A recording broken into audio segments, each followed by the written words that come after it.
You're watching NDTV Hindu.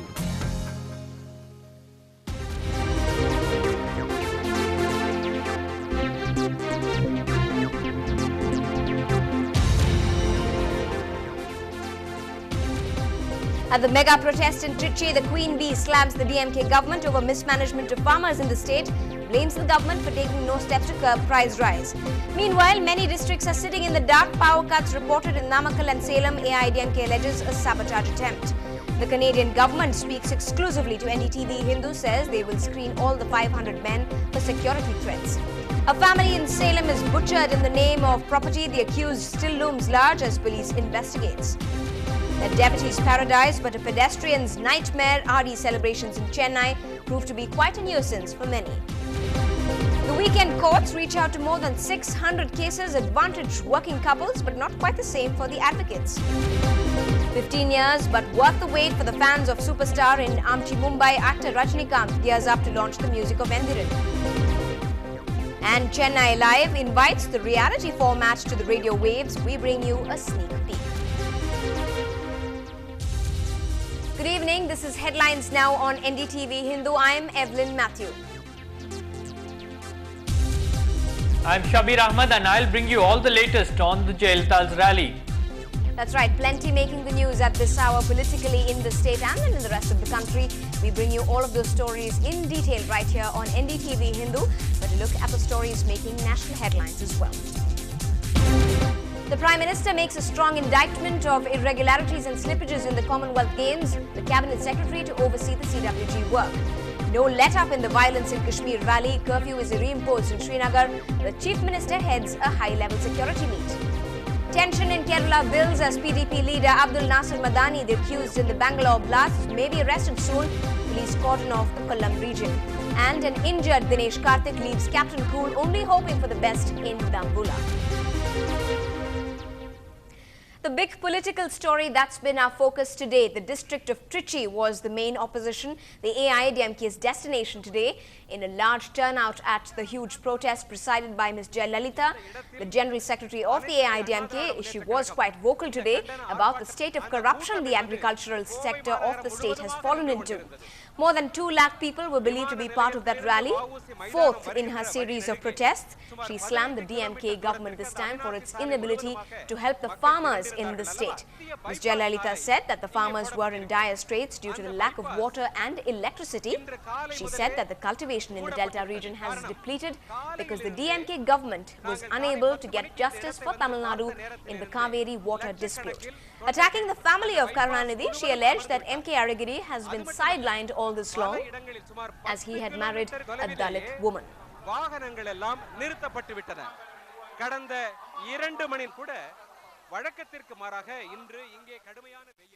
இதே நிலைமை நீடித்தால் இன்னும் 5 ஆண்டுகளில் தமிழ்நாட்டில் விவசாயமே அடியோடு இல்லாமல் போய்விடும் என்று பல விவசாயிகள் கவலையுடன் கூறுகின்றனர். நம்முடைய பயிர்களுக்கு பாசனம் செய்வதற்கு நாம் ஏன் கர்நாடகாவை சார்ந்திருக்க வேண்டும் என்று நீங்கள் கேட்கலாம். பாசனத்திற்கு நம்முடைய நிலத்தடி நீரை நாம் ஏன் பயன்படுத்தக்கூடாது? வரம்பு மீறிய மணல் கொள்ளை காரணமாக ஆறுகளின் தரைமட்டம் இறங்கிவிட்டது. இதன் காரணமாகத்தான் நிலத்தடி நீரை வைத்து பயிர் செய்ய முடியாத நிலை தற்போது ஏற்பட்டுள்ளது. வேளாண் உற்பத்தி குறைவதற்கு இதுவும் ஒரு காரணம். கருணாநிதியினுடைய ஆட்சி இனியும் நீடித்தால் தமிழகத்தில் உணவு பஞ்சம் தான் வரும் என்பதை தெரிவித்துக் கொள்கிறேன். வேளாண் உற்பத்தி குறைந்தாலும் உணவுப் பொருட்களை இறக்குமதி செய்து கொள்ளலாம் என்று சிலர் கூறுகின்றனர். இது ஆபத்தானதாகும். இது போன்ற நடவடிக்கையின் மூலம் விலைவாசி மேலும் உயரும் என்பதை தெரிவித்துக் கொள்கிறேன். Meanwhile, many homes and offices in the state have had no power at all during that protest. Districts in Namakkal and Salem have been in the dark for a while now. The AIDMK said that this was a sabotage attempt by the DMK government to dislodge the successful rally. Jayalalitha also said that the DMK is rattled by the massive support which she received at Coimbatore recently. July மாதம் 13ஆம் தேதி கோவையில் எனது தலைமையில் பிரம்மாண்டமான கண்டன பொதுக்கூட்டம் நடந்தது. அங்கே திரண்ட மக்கள் வெள்ளம் கருணாநிதிக்கு கிலியை உண்டாக்கிவிட்டது, நடுக்கத்தை ஏற்படுத்தியது. அடுத்த தேர்தலில் தோல்வியைத்தான் சந்திக்க நேரிடுமோ என்ற மரண பயம் வந்துவிட்டது. And joining us for a discussion today on Headlines Now is our political reporter Shabir Ahmed, who joins us live from our Hindu studios. Also joining us in our studios right here is Mr. S. Murari, a senior journalist and one who often comes for these political discussions. Thanks very much for joining us. Shabir, first to you, to the string of allegations that the AIDMK has been making, has there been any DMK reaction at all? Well, we have been trying to get in touch with DMK leaders, but as far as the DMK is concerned, what sources have been telling us is that in a short while from now, that is at least it will take 1 hour for the Chief Minister to react for all these allegations. You can expect a statement from the DMK. That is what sources have been telling us, Evelyn, now. All right, just stay with us. We're just going across to Mr. S. Murari. So welcome to the studios once again. It was nearly a 2-hour long speech by Ms. Jayalalitha. Quite a turnout there in Trichy as well. Do you think that protest could be a game changer for her in Trichy? It's too early to say about that because elections are still 6 months away and many things can happen between now and maybe May. But judging by the kind of crowd she's collecting everywhere, Karnataka earlier planned to go for early election, maybe by end of this year. May not happen at all because as she rightly says, he's rattled by the crowd she is able to collect. But the point is, as I said last when she held the rally in Coimbatore, and Karnataka also had a competitive rally in the same place. This is mobilized, both the parties are capable of mobilizing huge crowds, their own supporters, they have their own base, but that is not a reflection. But what happens now is, whatever she has said, even what she has said in Coimbatore, she may have repeated now, it is telecast by Jaya TV and it reaches a vaster audience across the state. Yes. So this is almost an election campaign. The way she has listed serious charges against the DMK is almost it's a start of an election campaign. An election campaign, you call it. But in this protest, very categorically, she's been vociferous about the agricultural sector in the state, saying that there's lots of corruption in this sector, especially targeting people like the transport minister, the chief minister as well. So do you think she's in a way trying to strike a chord with the farmers of the Delta region in this? It's a fact. Tamil Nadu has always been perennially short on water. It's dependent on northeast monsoon, which is always a failure. And it doesn't have any perennial river to speak of. Kaveri, we have to depend on Karnataka. This has been the state of affairs for a long time. It's not anything new. But what has happened now, as she said, in the last 5 years, illegal sand quarrying has reached epic proportions, and sand mafia is controlling the whole trade. So much so, the groundwater level has come down, so that the farmers are not able to use even agricultural pump sets to get water. That's a very valid charge. Like that, now she has made several charges like family rule and then allegations of corruption in spectrum scam. All these, they will resonate with the people. She is trying to exploit the undercurrent or discontent and anti-incumbency factor right now. All right, Mr. Murari, I just want to bring in my colleague Shabir Ahmed here. Shabir, go ahead. You have a question for Mr. Murari? Yes, Mr. Murari, what I want to ask you is that what kind of impact it will have on the AIADMK party workers just ahead of the election, sir, Amma holding such mega rallies? Have you noticed something? I did not see many women in the rally. Mostly they are from outside the district. They have been brought there. Nothing wrong in that. Nothing wrong in bringing your own supporters and educating them. They will go to their villages and repeat whatever she has said in the rally. It's part of the game. But the point is, it will definitely enthuse the cadres. I see a distinct upbeat mood among the cadres there when I see the crowd reaction and all that. But beyond that, we are going to see many more such meetings in the days to come. The point to note is, all these years, 4 years, she did not perform the role of a leader of opposition. With elections around the corner, she is hitting the streets. That message will also be go across to the people. How they will react to it, we have to see and wait and see. All right. Although there was not many women there in the rally, she made a mention of a Dalit woman. She's been rather personal this time, attacking the Karunanidhi family, saying that Aragiri has been sidelined because of his marriage to a Dalit woman. Does that surprise you, that comment? I'm not surprised at all, because the Dravidian politics has seen many such lows the last 40 years, 50 years. So, this is one more such allegation, and Karunanidhi, as she rightly says, has always been known to put on many hats. When he addresses the Dalit rally, he will say he has a Dalit daughter-in-law. When he addresses government workers, he will say he has done so much for them. When he addresses journalists, he will say he is a journalist himself. But on the contrary, they will always do opposite things also. So, this kind of double game he has been playing all along, that is what she has been saying also. But Alagiri's personal life, I really don't know. That has nothing to do with the marriage. Maybe it may have been, but right now it's rather, it happened long ago, and he has been accepted as part of the family. And in the same breath, she also says Alagiri is also holding a post in the center. Yes. So, Karunanidhi is out to reward his own family at the cost of the state. That's the gravamen of the charges against him. All right, let's bring in Shabir once again. Go ahead with your question to Mr. Murari. Shabir. Mr. Murari, Jayalalitha lashing out at DMK is something very usual, but at the same point of time, you must have noticed that Jayalalitha has always remained silent on Congress, because Congress has also has an equal role in the issue of price rise and attack on fishermen. Do you think that Jayalalitha is actually trying to woo the Congress by maintaining silence, or she is having her options open? Part of a strategy, you cannot open up too many fronts. So, you have to, she is concentrating all her fire on Karunanidhi to the exclusion of all other parties. She wants to keep the door open for Congress to come up. Whether it happens or not is a different matter. But once the elections are announced and Congress is seen to be in the company of DMK, then she will go all out attack. After all, she called Sonia Gandhi as a woman who was not faithful to even to her own husband. So, that kind of vituperative attack on Congress you can expect if it is seen to be going to the election, in the next election, going with the DMK in the next election. It's quite possible.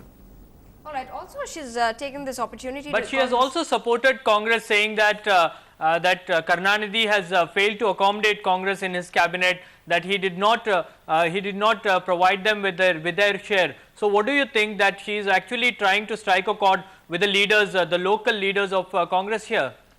Yeah, but that won't work. You know the Congress culture, it's high command culture. So, Delangovan is one person who has been so openly talking about it, that this is very unfair. With 15 MPs, you are having 5 ministers or 6 ministers or whatever. With 36 MLAs, we are not having any representation at all.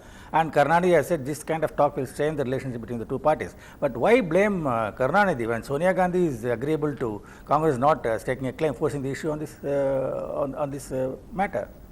Why blame Congress? Now, let's just play the portion in which Ms. Jayalalitha has accused Mr. Karunanidhi of not demanding a rollback of increase in prices of petroleum products as it is, and it might prompt the Congress to withdraw support to his minority government, she says, leading to its collapse. This is that portion where she says that. Congress ஆதரவு அளிப்பதால் தான் கருணாநிதி அரசு நீடித்துக் கொண்டிருக்கிறது.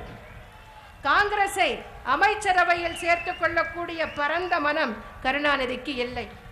ஆனால் தனது குடும்ப உறுப்பினர்களுக்கும் திமுகவினருக்கும் வளம் கொழிக்கும் இலாக்காக்களை மத்திய அமைச்சரவையில் பெற்றுக்கொண்டார். இதுதான் கருணாநிதியின் தரம். So there she is taking on the Congress. Also, during her speech, she did make a mention of the state of Tamil Nadu being the land of fakes. Do you think it would have been any different if she was in power?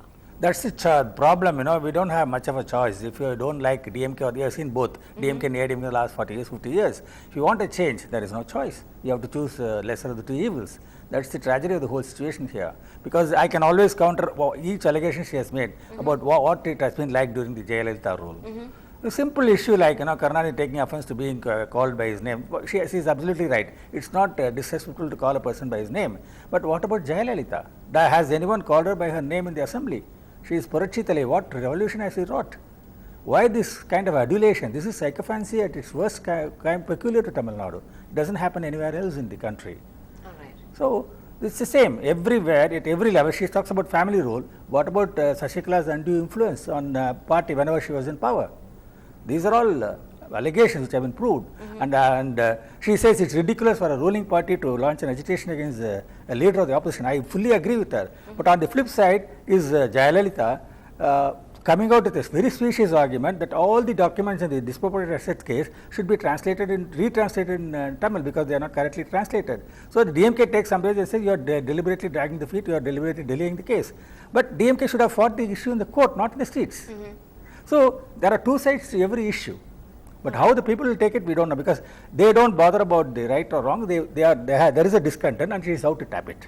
All right. Right. So, at the end of this discussion, as a political watcher, what would you say that this protest has really, what message is this protest sending out?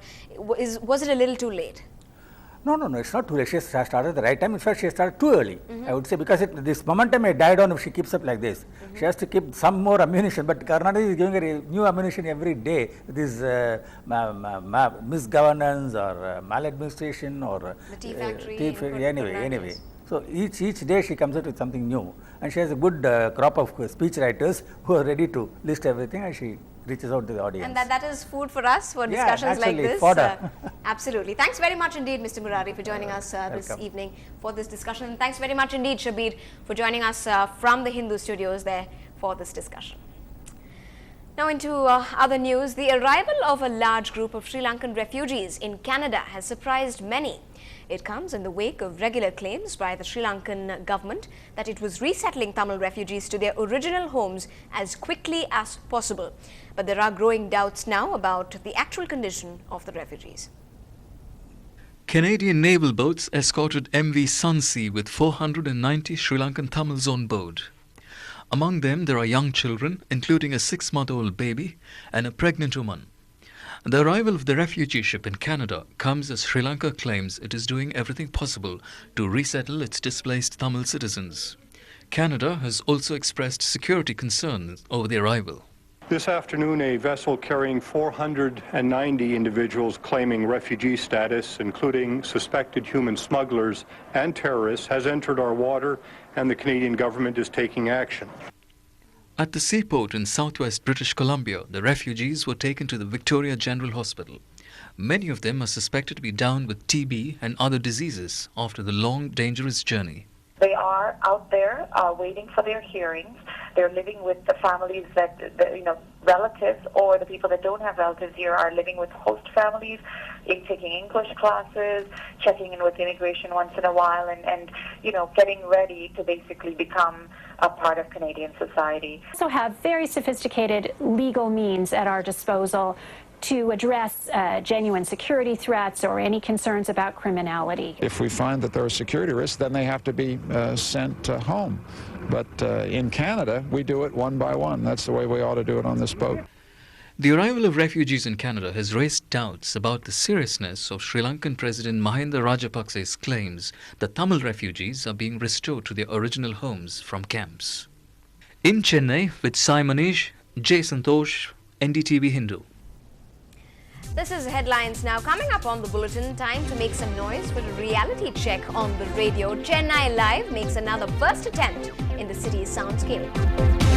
And it's that time of the year again when the backwaters of God's own country comes alive to music, color and some great energy.